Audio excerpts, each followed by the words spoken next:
Selamat datang kembali di channel Borneo Trader. Bagi Bapak Ibu dan teman-teman yang baru pertama kali menemukan channel Borneo Trader di YouTube, saya ucapkan selamat menonton dan selamat bergabung. Di video kali ini saya akan menganalisa ada 7 saham di sektor properti yang hari ini pada rebound. Yang pertama BES, kedua APLN, ketiga BSDE, keempat SMRA, kelima CTRA, keenam Piwon, dan ketujuh ASRI. Kita langsung saja ke saham pertama. Ada BES yang hari ini ditutup naik 2,08% ke harga 147. Kalau dilihat transaksi asing, net sell. Kalau dilihat dari broker saham harinya, BES diakumulasi. Kita langsung saja ke teknikalnya. Secara teknikal, BES sebenarnya bagus kalau hari ini dia mampu breakout resistennya 149 sampai 150. Sayangnya gagal. Tapi dengan kondisi seperti ini, potensinya besok masih bisa lanjut ya. Target masih sama, mencoba breakout resistennya di 149 sampai 150.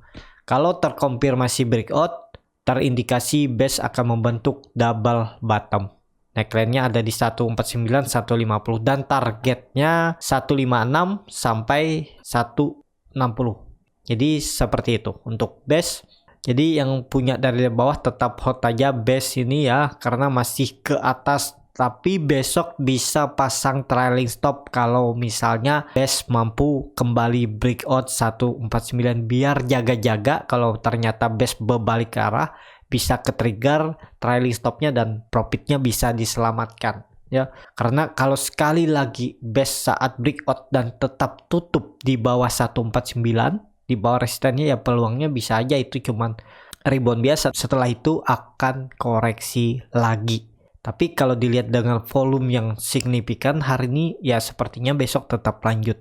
Tapi kalau memang mau bagus ya harus tutup di atas 150. Indikator MACD juga masih mengarah ke atas, masih membentuk golden cross, garis biru mengarah ke atas, bar chart di atasnya juga terbentuk, volume makin meningkat. Jadi potensi BES untuk besok masih bisa lanjut. Seperti itu untuk BES. Kita langsung saja ke saham kedua. Ada PLN yang hari ini ditutup naik 3,26% ke harga 158. Tadi sempat naik tinggi ya 168, sayangnya tertekan juga dan turun. Kalau dilihat transaksi asing, net sell. Kalau dilihat dari broker samarinya, APLN didistribusi. Kita langsung saja ke teknikalnya. Secara teknikal, APLN cukup bagus. Sayangnya APLN gagal lagi breakout resistennya 160. Tapi dengan kondisi seperti ini ya, saat koreksi volume kecil dan dia kembali rebound dengan volume besar, besok masih bisa lanjut. Target masih sama, akan uji resisten terdekatnya di 160. Tapi kalau mampu dilewati, APLN bisa sampai kembali uji 170 ya. Tadi dia sampai 168 aja terus kembali tertekan turun ya. Mungkin ini ada yang scalping, ada yang profit taking, dapat di harga bawah ya, dapat di harga pucuk dia profit taking ya. Makanya APLN masih tertekan juga ya. Dan juga kemungkinan ya yang di 164 sampai 168 ini ada yang jual BEP ya. Kayaknya tertekan masih. Karena itu area juga bisa dikatakan area seller ya, area pucuk. Jadi seperti itu. Untuk besok kalau saya lihat masih bisa ke atas. Indikator MACD juga masih sangat tajam mengarah ke atas. Garis biru masih membentuk golden cross dan mengarah ke atas. Bar chart di atasnya juga terbentuk, volume meningkat yang signifikan. Dan kalau mau bagus memang harus tutup di minimal 160 untuk APLN. Kita langsung saja ke saham ketiga. Ada BSDE yang hari ini ditutup naik tipis 1,46% ke harga 1040. Kalau dilihat transaksi asing, net buy. Kalau dilihat dari broker samarinya, BSDE didistribusi. Kita langsung saja ke teknikalnya. Secara teknikal, BSDE kalau saya lihat seperti ini, ya ini dia sudah 3 kali mencoba breakout namun gagal. EMA 200-nya di area 1050 sampai 1060. Jadi kemungkinan BSDE juga masih bisa bergerak sideways di range harga supportnya 1020 dan resistennya 1060.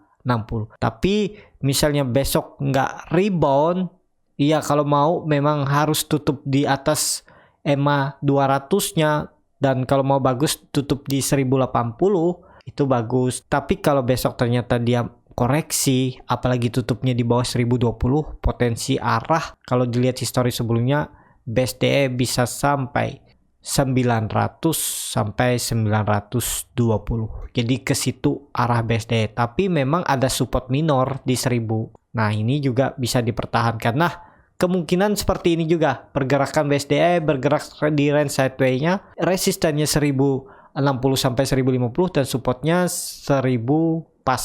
Jadi potensi upset sekitar 5%. Untuk BSDE ya, misalnya besok dia koreksi ke area 1000, ya coba aja buy on weakness, buy on support. Cut loss kalau jebol 980. Jadi cut lossnya sekitar 2 sampai 2,5%.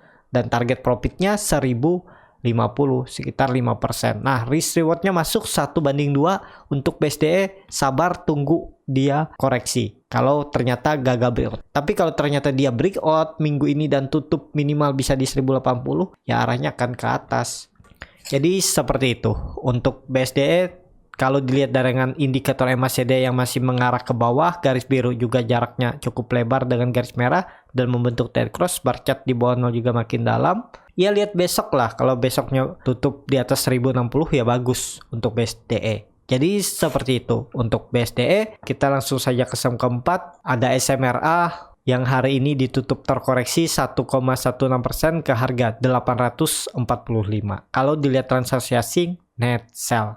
Kalau dilihat dari broker summary-nya, SMRA didistribusi. Kita langsung saja ke teknikalnya. Secara teknikal, SMRA yang menurut saya juga gagal membuat double bottom, ini bisa dihapus. Ini false ya. Jadi SMRA juga breakdown dari 890. Ya, kemungkinan besar kalau seperti ini, kalau SMRA gagal mempertahankan 840, SMRA akan mengarah ke area support 800. Jadi seperti itu untuk SMRA. Apakah bisa spekulasi buy di harga sekarang? Harga sekarang, harga pertengahan menurut saya cut loss-nya cukup dalam, sekitar 7%, di bawah 800 bisa di 780 atau 790. Target profitnya tipis saja nih ya. Nih di area 5% di 890. Jadi menurut saya untuk SMRA ini mending wait and see aja dulu ya, lihat tanggal besok lah. Tapi kalau mau coba maksa beli ya boleh aja. Cut loss mepet boleh nggak? Cut loss mepet boleh, tapi harus siap ke trigger. Jadi seperti itu aja untuk SMRA. Indikator MACD juga masih mengarah ke bawah, masih membentuk dead cross, garis biru dan merah juga cukup lebar. Bar chart di bawah juga makin dalam, volume meningkat. Ya kalau mau memang aman ya harus rebound. Besok bagusnya lagi bisa tutup di atas 890. Jadi seperti itu untuk SMRA.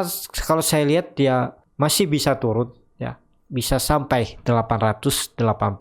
Kita langsung saja ke saham kelima, ada CTRA yang hari ini ditutup terkoreksi 0,5% ke harga 990. Kalau dilihat transaksi asing, net sell. Kalau dilihat dari broker summary-nya, CTRA didistribusi. Kita langsung saja ke teknikalnya. Secara teknikal, CTRA membentuk candle doji dan volumenya besar ya. Dan ini sudah di dekat-dekat area kritikalnya 960, tapi masih peluang kerugian kalau jebol support 960. Kalau buy di harga sekarang ya, cut loss-nya di bawah 960. Bisa cut loss di 940 atau 935, itu sekitar 5%, dan target profitnya kalau mau cukup besar juga nih. Ini anggap terdekatnya 1040 atau tarik sini aja sekalian ya, 1060 sampai 1070, sekitar 8,4%. Kalau tertarik boleh-boleh aja, tapi ini saham downtrend ya, resikonya bisa turun lebih dalam dan potensi ke trigger itu cukup besar. Dan juga ya, kalau saham downtrend seperti ini kemungkinan juga naiknya akan berat dalam waktu dekat ya. Mungkin dia sideway dulu di area supportnya 980 dan resistennya ini 1040. Kemungkinan di area ini dia akan bergerak sideway kalau saya lihat ya. Nah ya, anggap aja dekat-dekat support 970 sampai 1040. Nah kemungkinan ke sini. Jadi untuk target sampai 1080 itu cukup berat untuk CTRA ya. Jadi swing trade-nya menurut saya seperti ini aja gambarannya, resisten 1040 dan supportnya 970. Nah kalau seperti ini cut loss-nya tadi di bawah 950 bisa 940 sekitar 4,2% dan target profitnya 5%. Ya risk rewardnya masuk, kalau tertarik ya boleh-boleh aja beli CTRA atau nawar di bawahan dikit.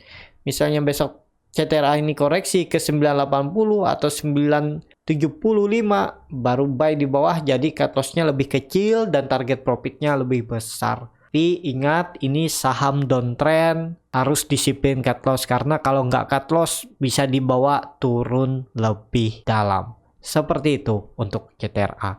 Kita langsung saja ke saham ke-6, ada Piwon yang hari ini juga terkoreksi 0,42% ke harga 474. Kalau dilihat dari transaksi asing, net buy. Kalau dilihat dari broker summary-nya, Piwon didistribusi. Kita langsung saja ke teknikalnya. Secara teknikal, Piwon juga gagal breakout EMA 200-nya dengan kondisi seperti ini rawan ya menurut saya Piwon. Kalau Piwon tidak mampu mempertahankan supportnya di area 460 sampai 465 ini, peluang Piwon bisa turun lebih dalam, terdekat 440, bahkan bisa menutup gap di daerah 435 dan bisa sampai 400 untuk Piwon. Jadi untuk Piwon yang sudah punya ya pegang aja udah. Nah kalau ditarik ini garisnya kan seperti ini, dia masih dalam pola Pauline wedge ya. Dia gagal breakout pola symmetrical triangle-nya, dia turun dan coba uji trendline downtrend-nya, ini gagal terus dia turun ya. Dan ini bisa seperti ini. Ini kalau ditarik ke bawah. Nah, apakah seperti ini? Ya untuk konfirmasinya kalau mau aman ini beli Piwon nunggu di atas atau nunggu di area bottom. Kalau dia sudah membentuk bottom, terlihat seperti bottom, bisa buy. Atau buy Piwon ini nunggu Piwon kembali ke 500 untuk lebih aman ya. Kalau Piwon ini kembali ke 500, dia berarti sudah mematahkan pola Pauline wedge-nya ini, apalagi kompim ya bakal rally ke atas, nggak perlu takut. Dan kemungkinan sebelum rally dia akan bergerak sideways di range harga supportnya 500 sampai 500, bisa seperti ini pergerakan sideways-nya ya.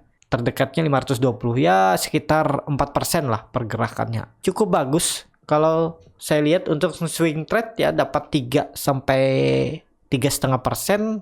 Kalau dalam satu minggu juga peluang bagus karena naik turunnya bisa dalam satu minggu dia dari bottom ke resisten, bisa seperti itu untuk Piwon ya. Untuk Piwon kalau saya lihat mending wait and see aja dulu, tapi kalau coba mau spekulasi buy, siapa tahu dia mantul ya cut loss saja. Kalau turun dari 460 bisa cut loss di 456 atau 454 dan target profitnya terdekat 495, sekitar 4%. Jadi seperti itu untuk Piwon. Kita langsung saja ke saham terakhir, ada Asri yang hari ini naiknya cukup signifikan 7% ke harga 198. Kalau dilihat transaksi asing, net sell. Kalau dilihat dari broker summary-nya, Asri diakumulasi. Kita langsung saja ke teknikalnya. Secara teknikal, Asri cukup bagus. Asri tutupnya pas di resisten yang saya tarik garis di 194, sempat mencoba menguji EMA 60-nya di 202, namun sayang gagal breakout. Tapi nggak masalah kalau dengan kondisi seperti ini Asri breakout dari EMA 200-nya garis merah ini dengan volume. Kemungkinan besar besok bisa lanjut, kalau bagusnya lagi ya bisa tutup di minimal 204 ya, di atas EMA 200-nya peluang bagus untuk Asri bisa melanjutkan kenaikan sampai 225. Apakah bisa spekulasi buy di harga sekarang? Tergantung masing-masing ya. Ya sesuaikan aja, kalau mau cut loss misalnya jebol 190 ini cut loss juga boleh kalau mau. Tapi ini disclaimer on, keputusan di tangan masing-masing. Kalau mau lebih aman ya nunggu Asri ini kompim breakout 194. Tapi kalau nunggu kompim breakout bisa aja Asri rally dulu ya. Nah itu namanya strategi atau trading plan, itu ada kelebihan dan kekurangannya. Kalau ada yang berani spekulasi buy di harga penutupan hari ini, ya resikonya kalau fast breakout cut loss, tapi keuntungannya ya Kalau ternyata asli langsung rebound, rally, ya dibajak naik. Kalau yang nunggu konfirmasi kan nunggu 1-2 candle lagi. Nah, kalau 1-2 candlenya asli sudah rebound ke atas, ketinggalan yang bawah ya. Jadi tergantung masing-masing mana yang cocok lah. Tapi nggak masalah juga kalau ketinggalan. Kalau ternyata asli nanti gagal breakout, ya dia akan kembali ke support. Nah, baru buy on support. Karena kalau sudah asli menguji resisten 225 dan gagal breakout, resisten sebelumnya ini akan menjadi support. Jadi seperti itu ya. Ya, cukup sampai di sini untuk video kali ini. Terima kasih untuk Bapak Ibu dan teman-teman yang sudah menonton video ini sampai habis. Apabila channel Borneo Trader ini bermanfaat dan bisa menjadi bahan pertimbangan Bapak Ibu dalam membeli, menyimpan, dan menjual sahamnya, bisa klik tombol berlangganan dan nyalakan lonceng notifikasi. Ada kritik, saran, ataupun pertanyaan, bisa langsung tinggalkan di kolom komentar. Bagi Bapak Ibu dan teman-teman yang baru belajar trading, masih bingung memilih saham, bingung membuat trading plan-nya, Bapak Ibu bisa join trading bersama Borneo Trader. Nanti saya pilihkan saham-sahamnya dan buatkan trading plan-nya. Kalau tertarik, DM Instagram Borneo Trader, R-nya 2 di belakang. Sampai ketemu di video selanjutnya, tetap semangat, semoga bisa terus cuan.